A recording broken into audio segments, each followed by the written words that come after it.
Welcome back to Rogue Squadron. We now have more space adventures. These are the now we're starting to go into stuff that's not in the movies, right? A few indoor stuff later besides, yes. Okay, but now we're getting into the quote unquote new content. The book stuff, yeah. Oh, we gotta use a Y-wing, oh boy! What are the unlockables for this again? Extra ships. Any standouts? Other than George Lucas's Buick? Yeah, George Lucas's Buick, the Naboo Starfighter, Slave One. You also unlocks are basically other ships you can use in missions. Like when you play the mission normally, when you first boot up the game, all you can play as is the one designed for the mission, or if you switch to 2 or 3. So the better you do, the more. So I could say do this mission as say something else. So using X-wing, you're supposed to use Y-wing. Have you ever done an all Buick playthrough? Not an all Buick playthrough, but I have used it before. Is it good? It's basically just an A-wing. Purrs like a kitten. You know, I just imagine that when they have got X-wings and Y-wings in the same operation, they actually have a battle. They actually have a battle plan called Operation Chromosome. Look at all the polygons. Oh man, so many rocks, so many rocks. Yeah, unfortunately, when you actually start looking at them, they all look the same, which kind of destroys the effect of Not to mention, you feel. can tell that the rotation, that they're all rotating in the same exact way, and I think that the frame rate on them is lower than on the ships. And at least they're not potatoes. True. Also, unfortunately, when you at this like technology level, whenever you try to do destructible objects in environments, They just kind of pop. Yeah, they just kind of instead of breaking apart like they would in modern consoles, they sort of explode into smaller rocks. They just sort of they don't even visibly break apart. They just suddenly pop into 6 identical smaller rocks, and then they pop into 6 1 potato, into 12 2 identical potato, small. 3 potato, 4. That's what they are. They're gray potatoes. They're potatoes painted gray and called an asteroid field. The Pikmin belt. The most visually appealing thing in this entire area is that planet, moon, whatever in the background. That's no moon. That's probably just a 2D render in the background. So Well, yeah, yes. I know, and that's what makes it the most visually appealing thing, because they're not trying to do all this this complicated technological stuff that's too far ahead of its time to really achieve. It's just a really good piece of art in the background. Well, one thing I do appreciate about the game is when you have an enemy on your tail, the camera zooms back so you can see it. So you're not pot-shotted by something you didn't expect? Yeah. Yeah, that's nice. It is a good mechanic for dogfight, you know. Luke, You can go into a first-person view if you prefer, but Luke, get this guy off me! Luke's not here. He's in Dagobah. Oh, damn it. No one's safe.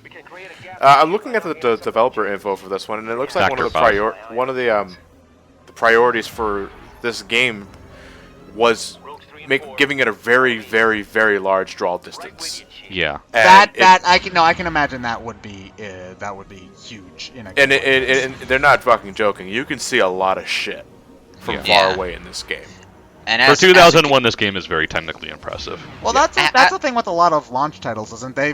Launch titles in particular really try to show off the bells and whistles of a new system, whether or not that's the developers wanting to try it out, or Nintendo saying, "Hey, we're not going to publish it unless if you show off enough fancy tricks." We'll never know for sure, but. I get the feeling that was a bit more what they were trying to do with, say, the Wii. Hence, all the gimmicky motion games that came out at launch, and then developers just sort of edged away from that the more time went on. But the GameCube had to set itself apart on even terms with the other consoles, so it was more about console power. Yeah, well, the PS2, GameCube, Xbox generation is really the only one where all 3 consoles were about even. Like the PS2. Was the weakest. I don't remember the specs. I think the GameCube had the least disk space, but a lot. That was because of the UMD disc. The console breakdown for that generation was the Dreamcast sucked relatively, but tried to do stuff that was ahead of its time. The PS2 had a great game library, but was the weakest console. Next to possibly the Dreamcast. I'm not sure how those two compare. Oh no, it was pretty. It was far superior to the Dreamcast. It's just out of the main three, PS2, GameCube, Yeah. and Xbox, it was the weakest. The GameCube was actually in between Xbox and PS2 in terms of power, I think. Yeah, It was closer, Xbox closer was to the most closer to the powerful. Xbox. Its main downfall was that it had Smaller it disc. It had a smaller disc, and it didn't try to do things like DVD player and whatnot, Or broadband. or broadband. Yeah, It did have a broadband connector for a while, but it For was one extremely game. rare, and Yeah. it just wasn't financially feasible at the time. And the one thing about the GameCube that bugs me is that it doesn't output into component like the other consoles do. Its highest output RCA. output method is S-Video, and S-Video is like the most fucking annoying video input plug to work with. It's hard to plug in, it's hard to plug out, it sucks. I hate using it. There were some early models of the GameCube that had component output. really? Component, good luck wait, finding component being the red, yellow. Red, yellow, component- green, and AV wires, yes. That's component. It's- S-Video is this one plug with a whole bunch of pins in it that... It's like a freaking RF switcher. Why would you want Yeah. to use it? Yeah, it's like that without the screw, without the screw-in thing. But it's a very annoying output. The Xbox was the most, technically the most powerful of the. It also had an bunch. HDD. Yeah, and it like from a hardware perspective, I'd rank the Xbox as the best. Yes. But I prefer the PlayStation 2's game. But it didn't library, have so- games. Yeah. Besides, and the Xbox initially had a really terrible controller. well, The Duke. never forget the Duke, ladies and gentlemen. Jesus Christ. Yeah, the Xbox didn't have games that had the power, and I adore that power, but it didn't have the games. The GameCube sort of fell in the in-between, where Yeah. it had the power, didn't have the disk space, and it had the games, but not you as had many. you had to dig for them.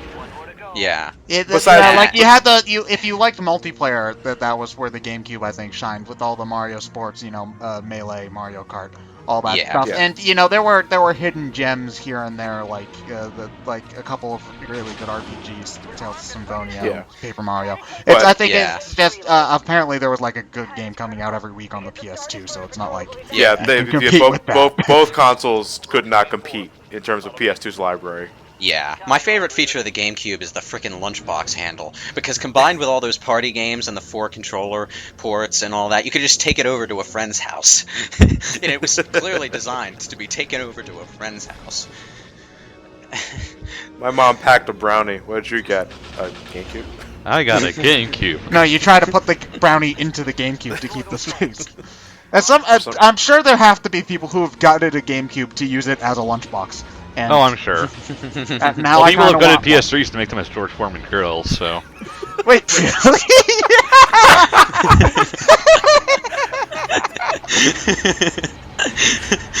Yeah, it does. Yeah, that was the visual everyone was comparing it to when it first came out. Looks like a freaking George Foreman grill. Good times. Back to what's actually happening on screen. What is this thing we're flying over? A prison. Oh. Yeah, we're gonna free all those prisoners by blowing them up. Yeah. Go free, my prisoners. Oh, you don't seem to have legs anymore. Sorry about that.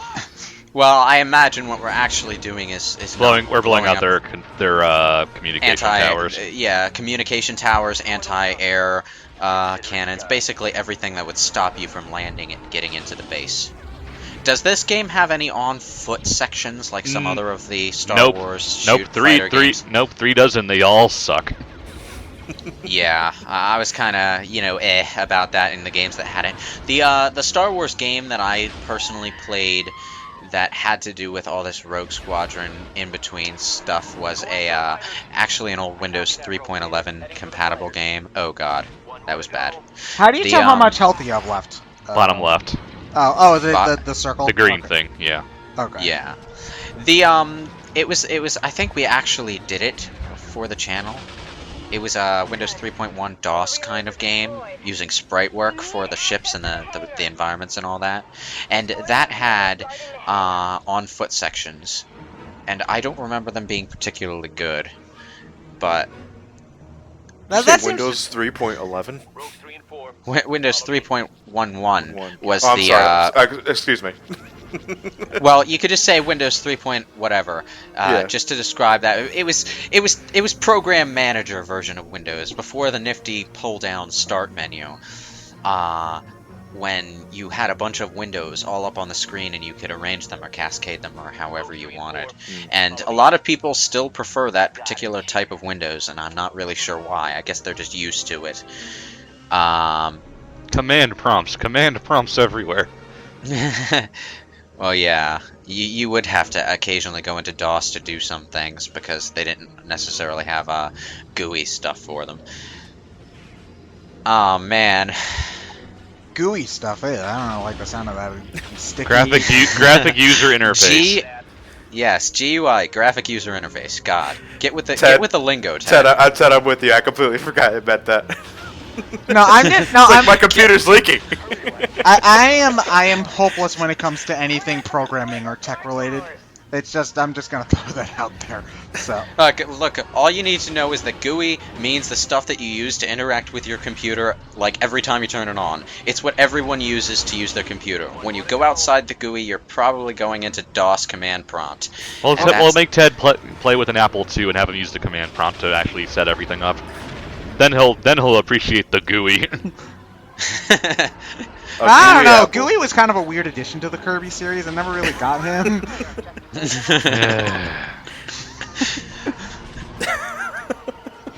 But yeah, when you think GUI, just think Windows. Windows is a GUI. That's all it is. I'll think of a chocolate cake, thank you, with the moist inside.